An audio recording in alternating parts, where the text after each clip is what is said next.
Hello student, 8.9 में आपका स्वागत है। पिछली वीडियो में अपन ने देखा था कि द्विघात समीकरण के जो शून्य है वह अपन ने गुणनखंड विधि द्वारा ज्ञात करना सीखे थे। इस वीडियो में अपन श्रीधर आचार्य सूत्र द्वारा बहुपद के शून्य ज्ञात करना सीखेंगे और बहुपद भी किस तरह का होगा, द्विघात बहुपद होगा। तो सबसे पहले अपन देखते हैं कि श्रीधर आचार्य सूत्र क्या है, उसके बारे में देखते हैं कि x बराबर minus b plus minus under root b square minus 4ac बटे 2a। ये क्या है, श्रीधर आचार्य सूत्र है। यहाँ पर a क्या है, b क्या है और c क्या है, इस पर अपन बात करेंगे। लेकिन इससे पहले सबसे महत्वपूर्ण बात जो है वह है कि आपको ये सूत्र याद होना चाहिए, यानी कंठस्थ होना चाहिए। इसी सूत्र के अगर आपको सूत्र याद नहीं होगा तो आप द्विघात समीकरण के शून्य कैसे ज्ञात कर सकते हैं। क्योंकि क्या होता है कि गुणनखंड विधि हर जगह अपन लगा नहीं सकते हैं, क्योंकि बहुत सी बार क्या होता है जब अपन द्विघात समीकरण को सोल्व करते हैं, हल करते रहते हैं, तो मूल निकालना या शून्य निकालना कठिन हो जाता है। तो उस स्थिति में अपन क्या करते हैं, श्रीधर आचार्य सूत्र की सहायता लेते हैं। अगर आपको श्रीधर आचार्य सूत्र याद ही नहीं होगा तो आप किसकी सहायता लेंगे। तो सबसे पहले आपको श्रीधर आचार्य सूत्र याद होना चाहिए। इस सूत्र वह सूत्र क्या होता है, इसको मैं रिपीट कर देता हूँ। एक्स बराबर minus b plus minus under root के अंदर क्या है, बी स्क्वायर माइनस 4ac बटे 2a है।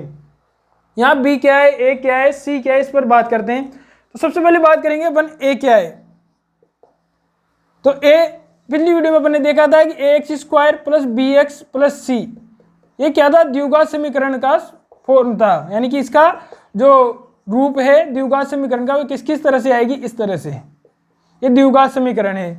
इसमें a क्या है, मैंने कहा था कि चर के साथ जो भी अचर पद आता है वो उसका गुणांक कहलाता है। यहाँ पर चर के ऊपर क्या है, दो घात लगी हुई है, यानी कि क्या होगा, एक्स स्क्वायर का गुणांक क्या हो जाएगा, a हो जाएगा। तो a क्या है, एक्स स्क्वायर का गुणांक है। दूसरे पद की बात करें तो x के साथ क्या आ रहा है, b आ रहा है, तो b क्या हो जाएगा, x का गुणांक हो जाएगा। उसके बाद तीसरे पद में क्या आ रहा है, c आ रहा है, c के साथ कोई चर नहीं आ रहा, यानी कि ये किस तरह का होगा, इसमें संख्या होंगी, जैसे 2 आ जाए, 5 आ जाए, ऐसे कोई भी संख्या होगी। और जब भी कोई भी संख्या आती है तो उसे क्या कहते हैं, अपन अचर कहते हैं। तो ये क्या होगा, अचर पद होगा। क्या होगा, अचर पद होगा। तो आपको समझ में आ गया होगा कि श्रीधर आचार्य सूत्र में a क्या है, b क्या है और c क्या है। आपको सबसे पहले प्रश्न में द्विघात समीकरण का रूप दिया हुआ होगा, उसी में से आपको देखना है कि a क्या है, b क्या है और c क्या है। फिर उन मानों को a, b और c के मानों को आपको श्रीधर आचार्य सूत्र में रखना है और यहाँ से आपको शून्य प्राप्त हो जाएंगे। x बराबर में जो भी मान आएंगे वो प्राप्त हो जाएंगे। तो अपन एक प्रश्न लेके देखते हैं कि किस तरह से अपन इस सूत्र का उपयोग कर सकते हैं। तो आइए अपन उदाहरण लेकर समझते हैं। पिछले वीडियो में जब अपन ने गुणनखंड विधि द्वारा शून्य निकाले थे तो उसमें अपन ने एक समीकरण का उपयोग किया था x square plus 5x plus 6 का। उस समय गुणनखंड विधि से यहाँ पर इसके मूल आए थे या शून्य आए थे, कितने आए थे, -3 और -2 आए थे। ये किसके द्वारा आए थे, गुणनखंड विधि द्वारा। गुणनखंड विधि द्वारा अपन ने इसके मूल ज्ञात किए थे। पिछली वीडियो में वो कितने आए थे, x बराबर -3 और -2। इसी समीकरण के श्रीधर आचार्य सूत्र द्वारा अपन शून्य ज्ञात करेंगे कि इतना जो गुणनखंड विधि द्वारा जो शून्य आए थे x बराबर -3 और -2, ये इस सूत्र द्वारा प्राप्त होते हैं या नहीं होते हैं। सबसे पहले यहाँ पर देखो a का मान कितना है, a का मान कितना है यहाँ पर, जहां पर एक्स स्क्वायर के साथ कुछ भी नहीं है, इसका मतलब क्या मानेंगे कि यहाँ पर क्या है, 1 है। तो a बराबर कितना हो जाएगा, 1 हो जाएगा। b क्या है, x का गुणांक है, x के साथ क्या आ रहा है, 5, किसका आ रहा है, प्लस का, तो प्लस के 5।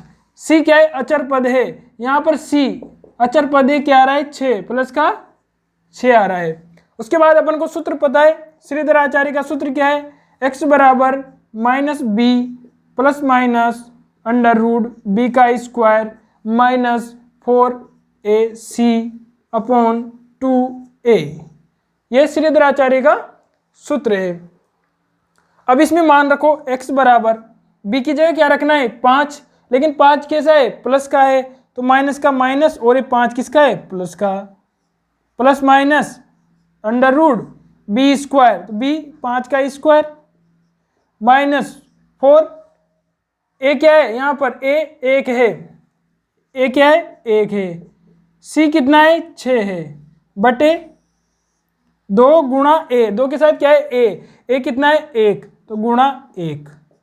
हल करेंगे इसको, x बराबर प्लस का 5 है, कोष्टक खुलते माइनस से गुणा होते, प्लस माइनस गुणा होते माइनस, तो माइनस का 5 प्लस माइनस अंडर रूट 5 का स्क्वायर कितना होता है 25, माइनस 4 को 1 से गुणा करेंगे तो 4, फिर 4 को 6 से गुणा करेंगे तो 24,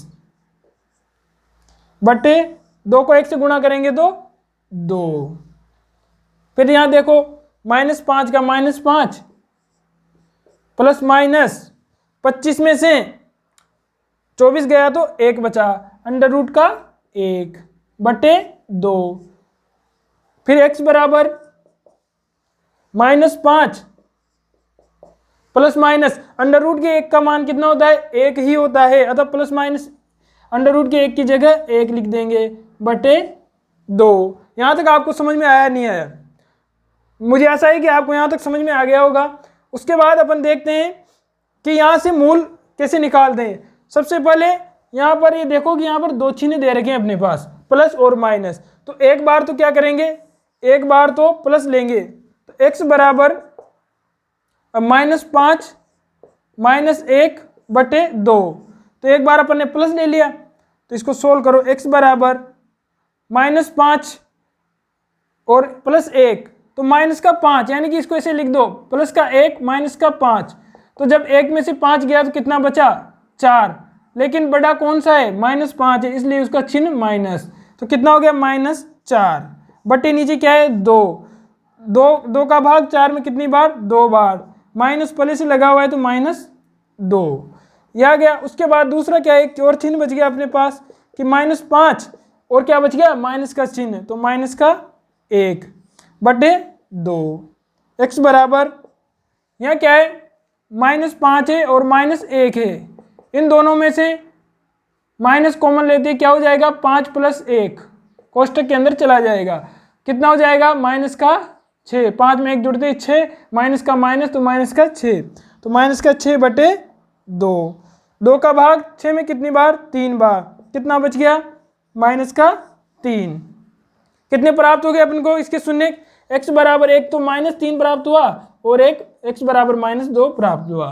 तो बताइए श्रीधर आचार्य विधि द्वारा या सूत्र द्वारा अपन को जो शून्य प्राप्त हुए हैं और जो गुणनखंड विधि द्वारा जो शून्य प्राप्त हुए हैं वो बराबर है या नहीं है, बराबर है, यानी कि अपना जो सूत्र है श्रीधर आचार्य वह सही है। और इस सूत्र के द्वारा अपन बहुत सारे जो कठिन सवाल हैं जिनके अपन गुणनखंड नहीं कर सकते या गुणनखंड करने में अपन को समस्या उत्पन्न होती है, तो अपन इस सूत्र के द्वारा डायरेक्ट द्विघात समीकरण के शून्य ज्ञात कर सकते हैं।